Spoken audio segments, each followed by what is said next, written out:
کہ انتظار ایک ایسی حالت کا نام ہے کہ جب انسان موجودہ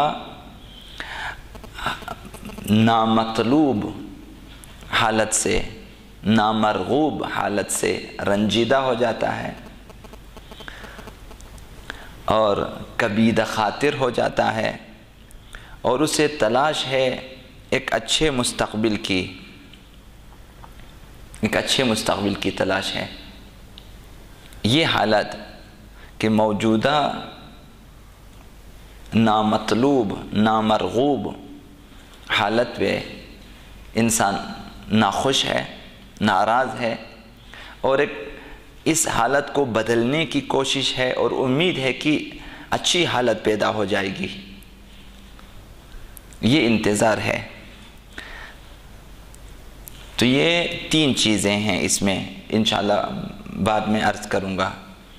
ایک، موجودہ حالت ناپسند ہے کہ جس حال میں ہم ہیں یہ خوشحال کنندہ نہیں ہے ہمارے لیے، جس وجہ سے بھی ہو، جن وجوہات کی بنا پر ہی کیوں نہ ہو، یہ حالت ہمارے لیے جو ہے خوشکن نہیں ہے، ہم ناراحت ہیں اس میں ہماری سعادت نہیں ہے، اس میں ہماری کامیابی نہیں ہے، اس میں ہمارے اوپر ظلم ہے، اس میں مختلف ہماری ترقی رک گئی ہے، ہم موجودہ حالت سے راضی نہیں ہیں، اور ایک اچھے مستقبل کی آرزو ہے کہ یہ حالات بدل جائیں، اچھے حالات پیدا ہو جائیں۔ تو یہ ایک آرزو، ایک عشق اور ایک امید انسان کے اندر، یہ 2 چیزیں۔ تیسری چیز یہ ہے کہ اس حالت کو بدلنے کی کوشش کی جائے۔ یہ 3 چیزیں، یہ انتظار کے مفہوم میں یہ اراکین انتظار میں سے ہیں، انتظار کا رکن یہ ہے۔ تو لہٰذا انہی 3 چیزوں کی وضاحت ہو جائے گی مثالوں کے ساتھ۔ ایک، بیمار کا تصور کریں، اسے اپنی بیماری کا احساس ہے اور اپنی بیماری سے نالاں ہے، ناخوش ہے، یہ ایک چیز، اور اسے امید ہے، آرزو ہے، چاہت ہے کہ صحت و سلامتی مل جائے اسے، یہ بیماری کی حالت ختم ہو جائے، تندرستی کی حالت اسے نصیب ہو جائے۔ یہ 2 چیزیں اس بیمار کے اندر ہیں۔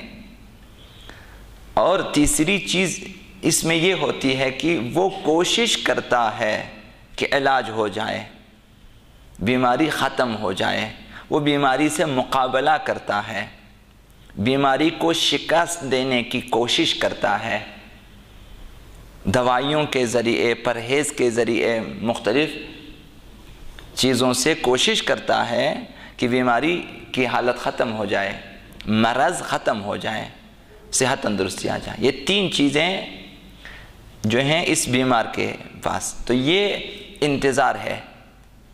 اصل انتظار یہ ہے کہ ایک بیمار کو صحت تندرستی کی آرزو ہے۔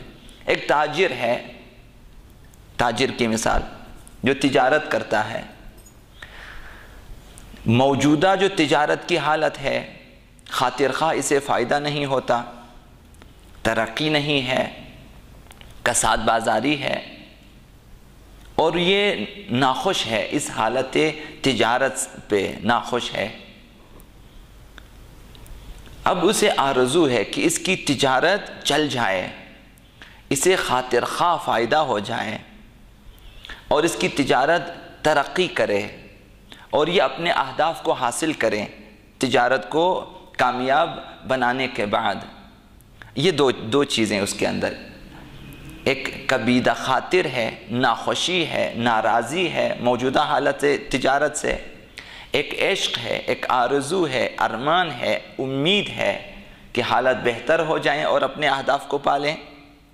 اب یہ تاجر اس حالت کو بدلنے کی کوشش کرے گا، مارکیٹ ڈھونڈے گا اپنے لیے، رفقائے کار ڈھونڈے گا اپنے لیے، افراد ڈھونڈے گا اپنے لیے، اسباب و سامان میں تبدیلیاں پیدا کرے گا، مختلف حوالوں سے کوشش کرے گا کہ یہ جو کساد بازاری ہے، یہ جو تجارت میں خسارہ ہے، نقصان ہے، یہ جبران ہو جائے، اور اس کی تجارت۔ تو یہ 3 چیزیں، تو اس تاجر کو کہتے ہیں یہ منتظر ہے کہ تجارت اچھی ہو جائے، ایک بیمار منتظر ہے کہ صحت مند ہو جائے۔ تو انتظار میں یہ 3 چیزیں ہیں۔ تو انتظار یہ ہے کہ انسان میں 2 خاص حالتیں پائی جائیں، 2 خاص حالتیں۔ ایک یہ کہ اپنی موجودہ نامطلوب و نامرغوب اور ناموافق حالت سے رنجیدہ ہے، دوسری یہ کہ ایک روشن موافق مطلوب مرغوب حالت کا امیدوار ہے، آرزو ہے، عشق ہے، لگاؤ ہے، چاہت ہے، تمنا ہے اس کی کہ ایک مرغوب و مطلوب و موافق حالت پیدا ہو جائے اس کے لیے۔ لہٰذا تیسری چیز یہ ہے کہ اب یہ شب و روز کوشش کرتا ہے، شب و روز اس کی کوشش ہوتی ہے کہ یہ حالات ٹھیک ہو جائیں، رنجیدہ و نامرغوب و نامطلوب حالت سے نکل آئیں، مرغوب و مطلوب حالت کو ایجاد کریں۔ تو 2 حالتیں ہیں، ایک رنجیدگی ہے، کبیدہ خاطری ہے، ناخوشی ہے، ایک حالت امید و عشق و آرزو ہے، تیسری چیز تلاش و کوشش و جہاد ہے۔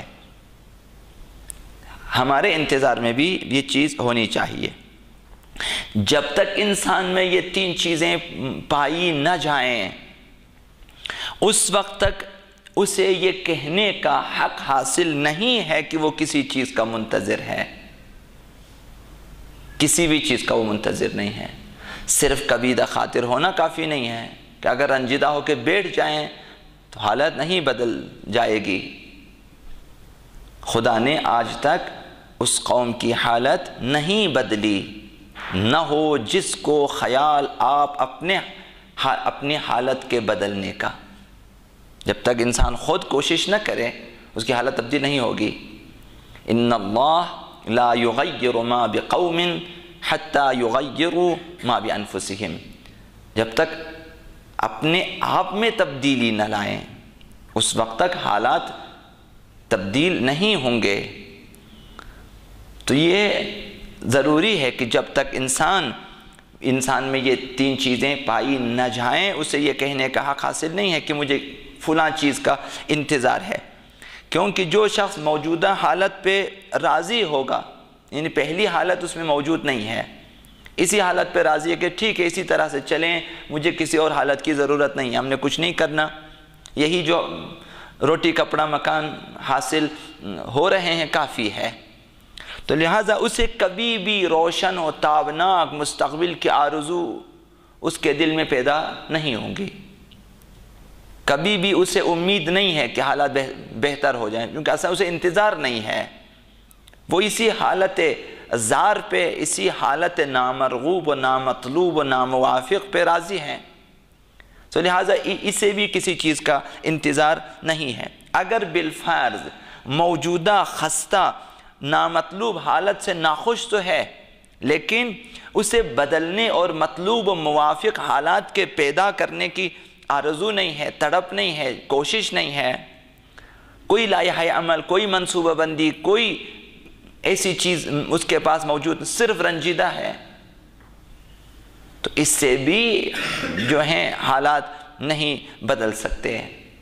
یہ بھی منتظر نہیں ہے، چونکہ یہ قیام نہیں کرتا، یہ کوشش نہیں کرتا، تب بھی اس شخص کو ہم کہیں گے آپ کسی چیز کے انتظار میں نہیں ہیں، آپ منتظر نہیں ہیں۔ یہ انتظار نہیں ہے کہ آپ صرف رنجیدہ ہیں، ناخوش ہیں، رو رہے ہیں، لیکن ٹھیک کرنے کی کوشش نہیں ہے۔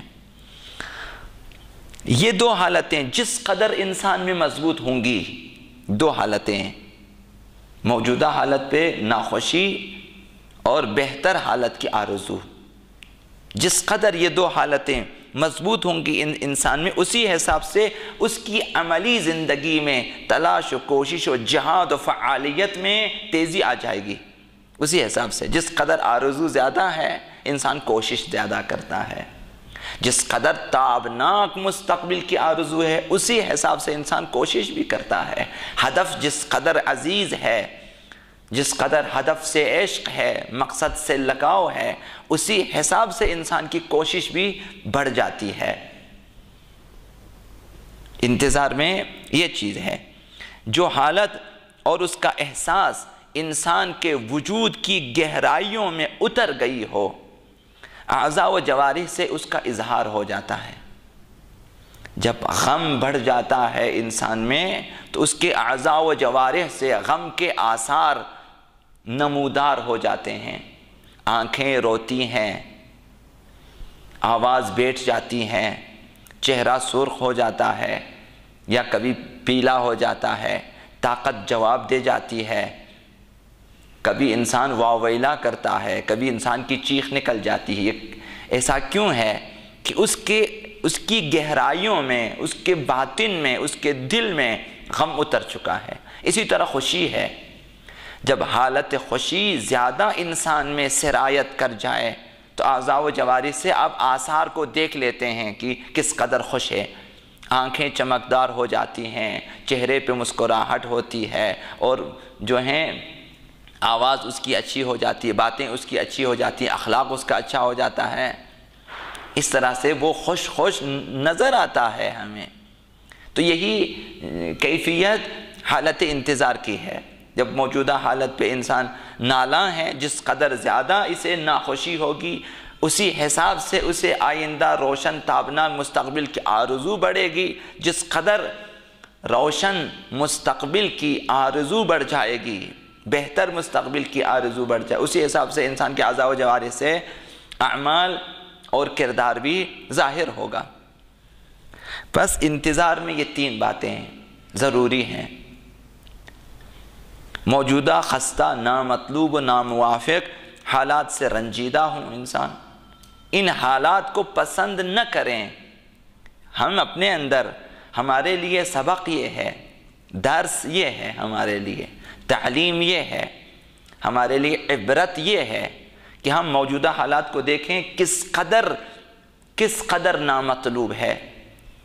البتہ اسلامی نقطۂ نگاہ سے دیکھیں، اب آپ کی جو آئیڈیالوجی ہے، جو نظریہ یا حیات ہے، جو نظریہ یا ہستی ہے، اس حساب سے آپ نے اسلام کا انتخاب کیا ہے، اور ساتھ ساتھ نظام ولایت و امامت کا انتخاب کیا ہے، اور اپنی کامیاب زندگی کے لیے صراط مستقیم کا، راہ اہل بیت کا انتخاب کیا ہے۔ اب اس تناظر میں دیکھیں کہ موجودہ حالات میں کس قدر قانون شکنی ہے، قانون شریعت کی پائمالی ہے، کس قدر اسلام کا مذاق اڑایا جا رہا ہے، کس قدر قرآن معاشرے میں فرسودہ ہو چکا ہے، کس قدر پیغمبر اسلام کی اور اہل بیت کی سنتیں مٹ چکی ہیں، یہاں پہ کس قدر یہاں پہ غربت ہے، کس قدر یہاں پہ استضعاف ہے، کمزور افراد کو روندے جاتے ہیں، کس قدر حق تلفی ہے، کس قدر ظلم ہے، کس قدر ستم ہے، کس قدر دہشت گردی ہے، کس قدر بیماریاں ہیں، کس قدر ناانصافیاں ہیں، ان سب کو دیکھیں رنجیدہ ہو جائیں۔ کس قدر، جس طرح ابا عبداللہ الحسین نے فرمایا الا ترى ان الحق لا يعمل به، یہاں جو چیز نظر آتی ہے وہ یہ ہے کہ حق پہ عمل نہیں ہو رہا، وَأَنَّ الْبَاطِلَ لَا يُتَنَاهَا عَنْهُ، باطل سے روکا نہیں جا رہا، یہاں یہ حالت ہے۔ تو یہ حالت رنج آور ہے ایک انسان مومن کے لیے، ایک پاک ضمیر انسان کے لیے، ایک بیدار ضمیر انسان کے لیے، ایک صاحب ایمان کے لیے یہ حالت رنج آور ہے، درد آور ہے اس کے لیے، اس کا جینا یہاں حرام ہو جاتا ہے۔ تو الدنیا سجن المؤمن، اہل بیت نے فرمایا کہ دنیا مومن کے لیے زندان ہے، پابندیاں ہیں، یہاں پہ سختیاں ہیں اس کے لیے۔ اب یہاں انسان شریعت کی، قانون الہی کی، انبیاء کی شریعتوں کی پائمالی، حقوق کی پائمالی، کمزور افراد کی پائمالی استضعاف دیکھتے ہیں، ناانصافیاں دیکھتے ہیں، لہو و لعب کی دنیا پھیلتی جا رہی ہے، ہم دیکھ رہے ہیں، فسادات پھیلتے جا رہے ہیں، دیکھ رہے ہیں کہ شیاطین دندناتے پھرتے ہیں، ہم دیکھ رہے ہیں، اور اسلام کا مذاق اڑایا جاتا ہے، ہم دیکھ رہے ہیں. تو یہ چیزیں رنجاور ہوتی ہے ایک مومن کے لیے. تو یہاں سے انتظار وجود میں آ جاتا ہے. اب ایک مومن کیا کریں ان حالات میں؟ بھاگ جائیں، خودکشی کریں. مومن کی شان نہیں ہے یہ کہ انسان بھاگ جائے ان حالات سے. چلیں کسی ملک میں کسی کونے میں جا کے جہاں یہ حالات نظر نہ آ جائیں، کسی گھر میں جا کے، کسی پہاڑ پہ جا کے بیٹھ جائیں، کسی غار میں جائیں، کچھ بھی نظر نہ آ جائیں. یہ منفی سوچ ہے. ایک مومن کے لیے یہ دنیا نقطہ آخر نہیں ہے. یہاں ان حالات کو بدلنے کی کوشش کرتا ہے ایک مومن.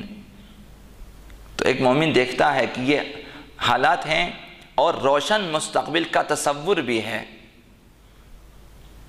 خدا پر اعتماد بھی ہے، نصرت الہی پہ اعتماد اور بھروسہ بھی ہے، اور قیام کرنا بھی آتا ہے. وہ افراد کی تلاش میں ہوتا ہے کہ میرے ساتھ کچھ افراد مل جائیں، آ جائیں اور میرے ساتھ مل بیٹھیں، قیام کریں، تاکہ اس جو ہیں رنج آور حالت کو تبدیل کریں بہتر حالت. تو لہٰذا موجودہ خستہ و ناموافق حالات پہ رنجیدہ ہونا یہ ایک رکن انتظار ہے، اور اچھے موافق مطلوب مرغوب پسندیدہ حالت کی آرزو، تصور اور عشق اور چاہت، یہ حالت. تیسری چیز یہ ہے کہ اس مطلوب موافق مستقبل کے لیے تلاش، کوشش، جہاد، عمل، کام، یہ تین چیزیں جب مل جائیں تو انتظار کے اراکین مکمل ہو جاتے ہیں. آج جو بھی انسان موجودہ انسانی معاشرے کی خستہ و خراب اور نامطلوب و ناموافق حالات سے رنجیدہ ہوگا، پریشان ہوگا، اسے معلوم ہوگا کہ یہ حالت اس وجہ سے ہے.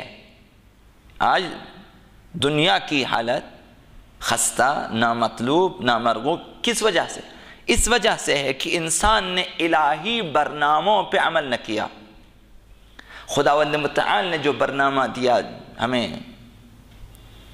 ہمارے لیے جو لائحہ عمل دیا خداوند متعال، اس پہ عمل نہ کیا. شیطانی وسوسوں میں آ کر خواہشات نفسانی کی پیروی کی اور الہی احکامات سے سرپیچی کی. ایک مومن کو یہ معلوم ہے آج کہ حالت دنیا کی حالت کیوں ہوئی ہے. اس وجہ سے ہوئی ہے کہ انبیاء کو انسانوں نے قتل کیا، انبیاء کو اپنے ماحول سے، معاشرے سے دور بھگایا، ان کی نافرمانی کی، انہیں اپنا دشمن جانا، ان سے ہٹ کر اپنی حکومتیں قائم کی، اپنی پارٹیاں قائم کی، اور ان کے مقابلے میں آئے، جنگ کرنے کے لیے آئے، انہیں صفحہ ہستی سے ختم کرنے کے لیے میدان میں آئے. دشمنی میں سال ہا سال عرصہ دراز تک حکومتیں چلتی رہیں، پروپیگنڈے ہوتے رہے. تو یہ موجودہ حالات، خستہ کن حالات، رنج آور، درد آور حالات اس وجہ سے پیدا ہوئے ہیں.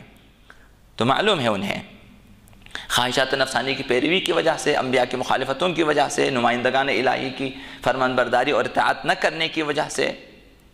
اب اس حالت کو بدلنے کا جو خواہش مند ہوگا وہ کوشش کرے گا کہ ہر قسم کے گناہوں سے اجتناب کیا جائے، کیونکہ انہی گناہوں کی وجہ سے، انہی نافرمانیوں کی وجہ سے یہ حالات پیدا ہوئے ہیں. شیاطین میں، طواغیت میں جرأت پیدا ہوئی ہے تو اس وجہ سے کہ ہم نے نافرمانیاں کی ہیں، اپنے دین کی، اپنے خدا کی، اپنے اہل بیت کی نافرمانیاں کی ہے، گناہوں کی وجہ سے، نافرمانیوں کی وجہ سے. لہٰذا آج ضرورت ہے، اسے معلوم ہے کہ گناہوں کے سلسلے کو بند کرنا چاہے، کم از کم اپنی ذات سے شروع کریں. نقطۂ آغاز انسان خود ہے، یہ نقطۂ آغاز ہے۔ انسان اپنی ذات سے کام شروع کرے گا کہ گناہوں کی وجہ سے، نافرمانیوں کی یہ سلسلہ چلا ہے اور یہ حالت پیدا ہوئی ہے، بس پہلا قدم یہ ہوگا کہ میں گناہ نہ کروں، تاکہ میں موافق ہو جاؤں ان کے جو اس موجودہ خراب حالت کو بدلنا چاہتے ہیں، جنہوں نے دنیا کی خراب حالت کو بدلنے کے لیے قیام کرنا ہے۔ میں کم از کم ان کے موافق ہو جاؤں، کم از کم ان کی صف میں شامل نہ ہو جاؤں جو گناہوں کی وجہ سے، نافرمانیوں کی وجہ سے، فسادات کی وجہ سے، ایجاد کردہ بدعتوں کی وجہ سے، کفر و شرک و نفاق کی وجہ سے، قتل و غارت گری اور فتنہ و فسادات کی وجہ سے دنیا کی حالت کر دی ہے، کم از کم میں ان کے ساتھ نہ جاؤں۔ تو پہلا قدم یہ ہوگا ظہور کے لیے، ظہور کے انتظار میں پہلا قدم یہ ہوگا ہر قسم کے ظلم و فساد سے کنارہ کشی اختیار کرے گا اور امکانی کوشش کرے گا کہ خود سازی اور افراد سازی کے ذریعے معاشرے سے ہر قسم کے ظلم و جور و استبداد کا خاتمہ کیا جائے۔ یہ پہلا قدم ہے ظہور کی طرف، پہلا قدم ہے امام زمانہ کی طرف، ولی خدا کی طرف، بقیت اللہ کی طرف، نجات کی طرف، روشن مستقبل کی طرف، مدینہ فاضلہ کی طرف۔ یہ پہلا قدم ہے انسان کا، گناہوں سے ہٹ کر، ظلم و جبر و استبداد سے ہٹ کر، استکثار و استکبار سے دور رہ کر، شیاطین کے وسوسوں سے اپنے آپ کو بچا کر اقدام کریں، قیام کریں، تاکہ حتی الامکان کوشش کریں کہ یہاں ظلم نہ ہو۔ تو پہلا قدم خود ظلم نہ کرے، خود ظلم نہ کرے اور خود ظلم نہ سہے۔ ظلم کرنا جہاں بری بات ہے، ظلم سہنا بھی بری بات ہے۔ الظالم والمظلوم کلاہما فی النار، ظالم و مظلوم دونوں جہنم میں ہے۔ یہ وہ ظالم مظلوم ہے جو ظلم کو قبول کرتا ہے، کہتے ہیں آبیل مجھے مار، یہ وہ لوگ ہیں۔ تو ایسے مظلوم کو خداوند پسند نہیں کرتا کہ جو حتی الامکان کوشش نہیں کرتا کہ ظلم کو دافع کرے، ظلم کو رافع کرے، کوشش نہیں کرتا۔ حتی الامکان کوشش کرنی چاہیے کہ مجھ پہ ظلم نہ ہو، کم از کم میں کسی خود ظلم نہ کریں، دوسرے کا ظلم بھی نہ سہے۔ جہاں تک ممکن ہے کوشش کریں کہ کسی کا ظلم قبول نہ کریں، کوئی آپ کے ساتھ ظلم کرے اسے قبول نہ کریں۔ تو ظالم بننا بھی گناہ ہے، ظلم قبول کرنا، نظام ظلم کو قبول کرنا، قوانین ظلم کو قبول کرنا، یہ بھی ظلم ہے۔ قبول کرنا بھی ظلم ہے۔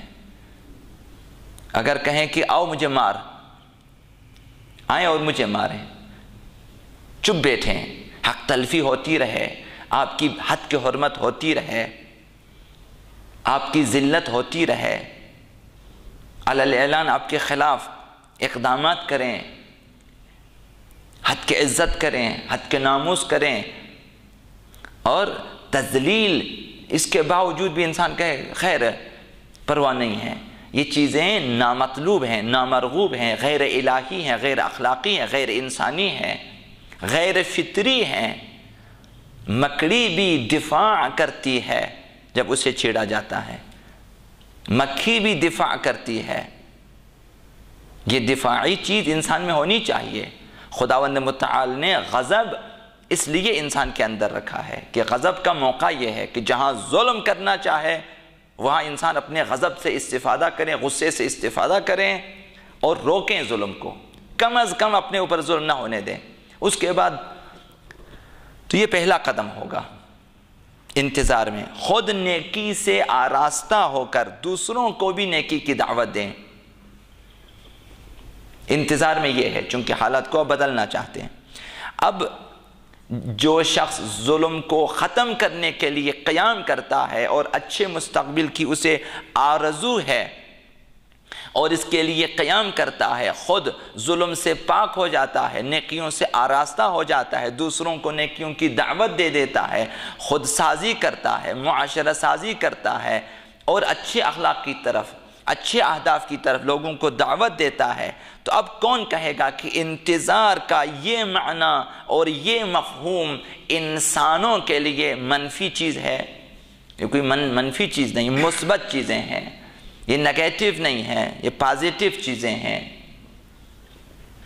کوئی بھی بیدار انسان نہیں کہے گا کہ انتظار جو ہیں اس کا معنی و مفہوم انسان کے لیے منفی ہے، انسان کو سست کرنے والی چیز ہے، انسان کو پسماندہ رکھنے والی چیزیں ہیں، ایسی باتیں ہوئی ہیں۔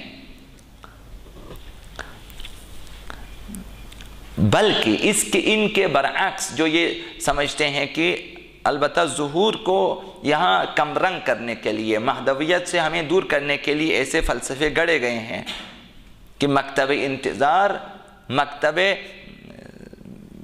سستی پیدا کرنے والا مکتب ہے، انسان کو پسماندہ رکھنے والا مکتب ہے، کہ انسان انتظار میں بیٹھیں، ہاتھ پہ ہاتھ دھرے کچھ نہ کریں، انسان روشن مستقبل کی امید لے کے سو جائیں، اقدام نہ کریں۔ یہ ان کا فلسفہ ہے۔ ہمارا فلسفہ ایسا نہیں ہے، جس قدر انتظار ہوگا اسی حساب سے وہ فعال ہوگا، ایکٹیو ہوگا، وہ زیادہ کار و کوشش کرنے والا ہوگا۔ ہمارے ہاں انتظار کا یہ بیکار افراد کو ہم کبھی منتظر نہیں کہتے۔ ہمارے ہاں انتظار کے فلسفے میں کام نہ کرنا نہیں ہے، غفلت نہیں ہے، پسماندگی نہیں ہے، سونا نہیں ہے، بیداری ہے، ہوشیاری ہے، عمل ہے، کام ہے، کوشش، جہاد ہے۔ ہمارے ہاں مکتب تشیع میں انتظار کا مفہوم یہ ہے۔ لہٰذا انتظار کا مفہوم ہمارے مکتب میں، مکتب تشیع میں انتظار کا مفہوم انسان کو ذمہ دار ٹھہراتا ہے۔ جو بھی منتظر ہوگا ظہور کا، یعنی دنیا کے بدل جانے کا، دنیا کے بہتر ہو جانے کا، دنیا کا انسانی معاشرہ الہی ہونے کا، اخلاقی انسانی ہونے کا جسے انتظار ہے، یہ انتظار انسان کو ذمہ دار بنا لیتا ہے۔ ذمہ دار بننا ہی انسان منتظر واقعی بنا دیتا ہے، کہ ذمہ دار بننا ہی، اور انتظار کو معنی عطا کرتا ہے اور فضیلت عطا کرتا ہے۔ یہی ہے ذمہ داری۔ انسان ذمہ دار بن جائیں تو اس ذمہ دار انسان کا انتظار صحیح معنی میں انتظار ہے، اور اس کا انتظار فضیلت ہے۔ اور بلکہ احادیث میں آیا کہ افضل اعمال امتی، امت کے اعمال میں بہترین عمل یہی انتظار ہے، چونکہ انسان ذمہ دار ہے۔ لہذا اسی لیے انتظار ایک فضیلت ہے، نہ صرف ایک فضیلت ہے بلکہ بافضیلت عمل ہے۔ خود فضیلت ہے اور بافضیلت عمل بھی ہے۔ انتظار ایک عمل ہے، انتظار عمل ہے، کام ہے، کوشش ہے۔ افضل اعمال امتی، اگر کچھ نہ کریں پھر عمل نہیں ہے۔ جب عمل نہیں ہے تو کیسے کہہ سکتے بہترین عمل ہے جب عمل ہی نہ ہو؟ جو جس قدر ظہور کے لیے آمادگی رکھتا ہوگا، جس قدر اس عظیم انقلاب جہانی کے لیے تیاری کر چکا ہوگا، اپنے آپ کو آمادہ کر لیا ہوگا، اسی حساب سے وہ انسان فضیلتوں کے مرتبوں پہ فائز ہوگا۔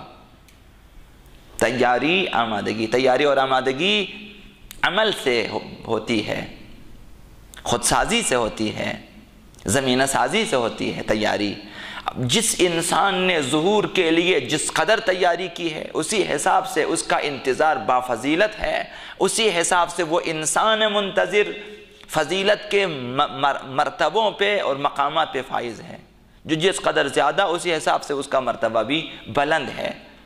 اب انتظار کے سلسلے میں بہت ساری باتیں آئیں گی، بعض لوگوں کو مجاہد کا درجہ دیا گیا ہے، بعض لوگوں کو شہید کا درجہ دیا گیا ہے، بعض لوگوں کو ان کا درجہ دیا گیا ہے جو پروانہ وار شمع رسالت کے گرد گھومتے ہیں اور خیمہ پیغمبر میں ہیں۔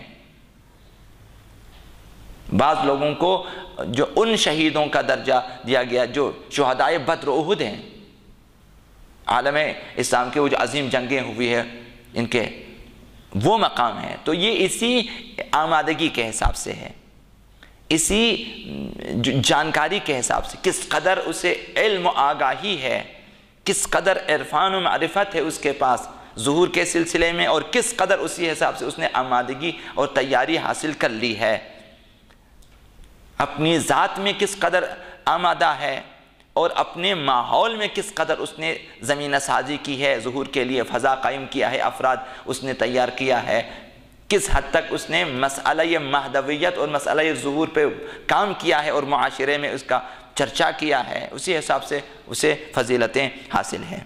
انسان کے مراتب آمادگی کے حساب سے روایات میں اس کے انتظار کی فضیلت و عظمت بیان ہوئی ہے۔ میدان جنگ میں موجود مجاہدین کے مراتب مختلف ہیں، مرتبے مختلف ہیں ان کے، ہر مجاہد ایک ہی مرتبے پہ نہیں، تمام مجاہدین کا ایک مرتبہ نہیں ہے، مختلف ہیں۔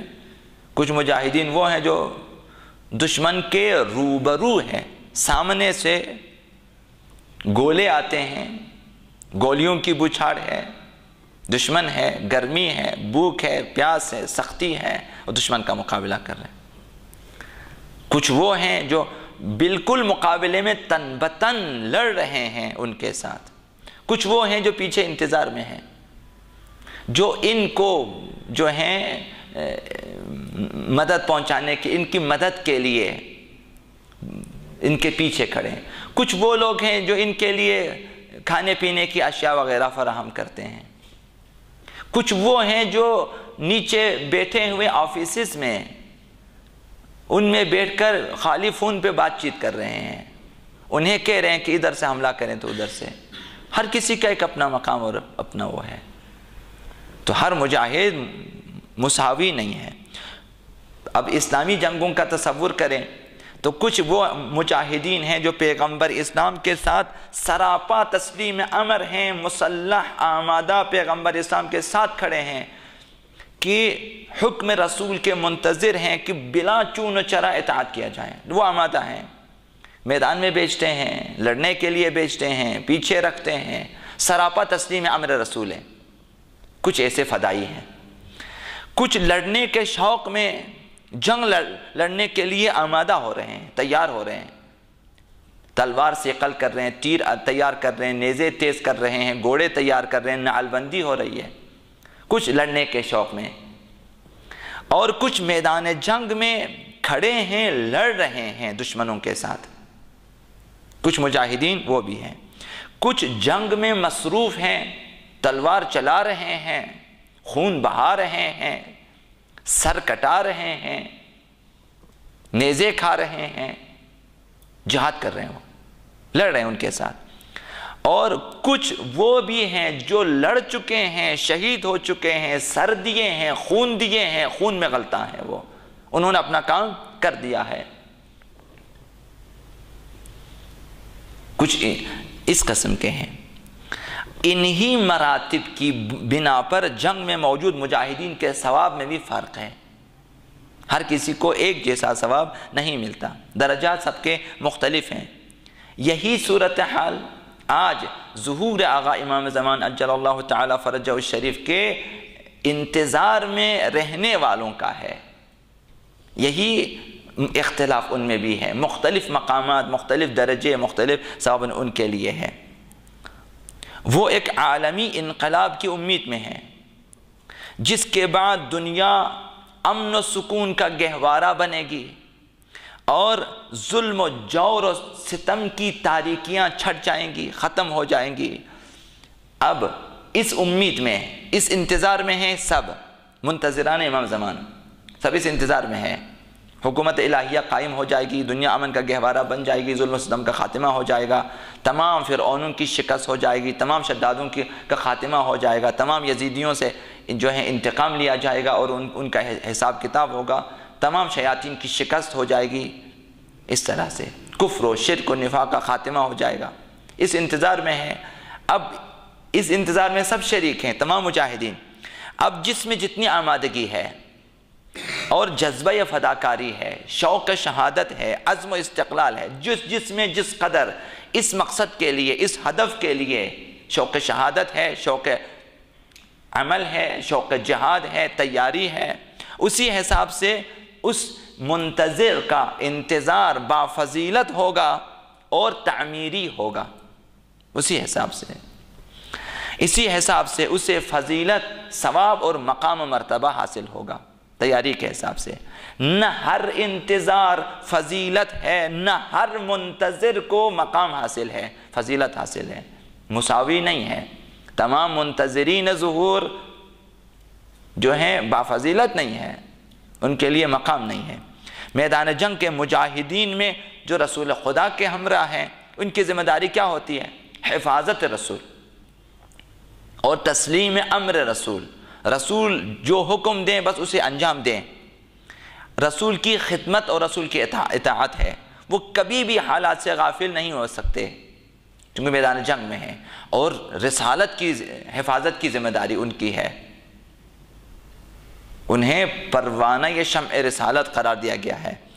وہ کبھی بھی حالات سے غافل نہیں ہو سکتے، وہ ہمیشہ حالات کو اور ماحول کو مد نظر رکھے گا، اپنی نگاہوں میں رکھے گا۔ وہ ہمیشہ احساس کرے گا کہ اگر ذرہ برابر غلطی کی ہم نے تو ہم مرکز اسلام کو خطرے میں ڈال رہے ہیں، پیغمبر اسلام کو خطرے میں ڈال رہے ہیں، مرکز اسلام کو۔ ہمیں کس قدر بیدار و ہوشیار رہنا چاہیے، اور ذرا سی غفلت اگر ہم نے کی تو اس کے بہت برے نتائج نکل سکتے ہیں، تباہی پھیل سکتی ہے۔ میدان جنگ میں پیغمبر اسلام کو چھوڑ کے جو لوگ بھاگے تھے، صرف اس افواہ پر کہ پیغمبر شہید ہو چکے ہیں، افواہ پھیلا، اسی پہ لوگ بھاگ گئے تھے۔ کس قدر نقصان ہوگا اگر پیغمبر اسلام شہید ہو جائیں۔ اب انہیں یہ احساس ہے، جو مجاہدین میدان کارزار میں مصروف جنگ ہیں، انہیں احساس ہے کہ ہمیں مکمل ہوشیار رہنا ہے، مکمل تیار رہنا ہے، اور ایک ایک دشمن پہ ہم نے نظر رکھنی ہے، اور اسلام و مسلمین کی فتح و کامرانی کے لیے معمولی سی فرصت سے بھی استفادہ کرنا ہے۔ سیکنڈوں میں فیصلہ کرنا ہوتا ہے، ورنہ خود مارے جاؤ گے، جنگ ہو رہی ہے۔ لہٰذا ہر لمحے سے استفادہ کرے گا، ہر معمولی چیز سے بھی استفادہ کرے گا۔ میدان جنگ میں معلوم ہے کہ کربلا میں جب فرزدق آتا ہے، ازرق آ جاتا ہے، ازرق شامی شہزادہ قاسم کے مقابلے میں، تو معمولی سی فرصت ہوتی ہے۔ شہزادہ قاسم نے استفادہ کیا اس سے، اس قدر بڑے پہلوان بن کے آئے ہو،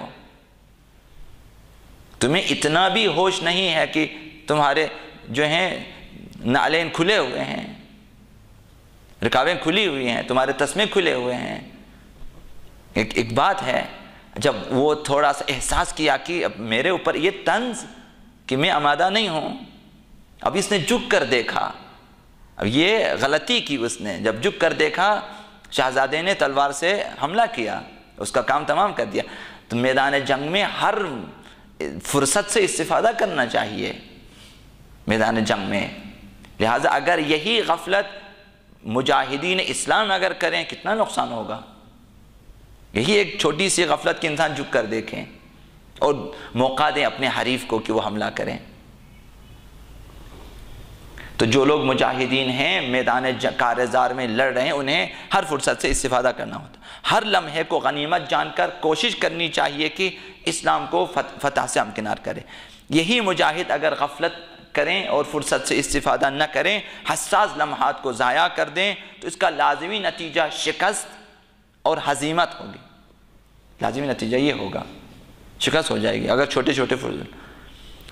یہی مثال مہدوی اشخاص کی ہے اور مہدوی جوانوں کی ہے، منتظران امام زمان کی ہے، کہ جو انتظار کی حالت میں زندگی بسر کر رہے ہیں، انہیں معلوم ہونا چاہیے کہ منتظر کو مجاہد کا درجہ دیا گیا ہے، کل مجاہد فی سبیل اللہ۔ یہ ان مجاہدین کی طرح ہے جو راہ خدا میں جہاد کریں۔ انہیں معلوم ہونا چاہیے کہ انہیں جو درجہ دیا گیا ہے مجاہد کا، تو لہٰذا ایک مجاہد کی طرح جو میدان کارزار میں ہمیشہ بیدار و ہوشیار رہنا چاہیے، حالات پہ ان کی نظر ہونا چاہیے، غیر مطلوب ماحول کو فتح کرنے کے لیے، فساد کی بساط کو یہاں سے ختم کرنے کے لیے ہر امکانی کوشش کرنی چاہیے اور ہمیشہ کوشاں رہنا چاہیے۔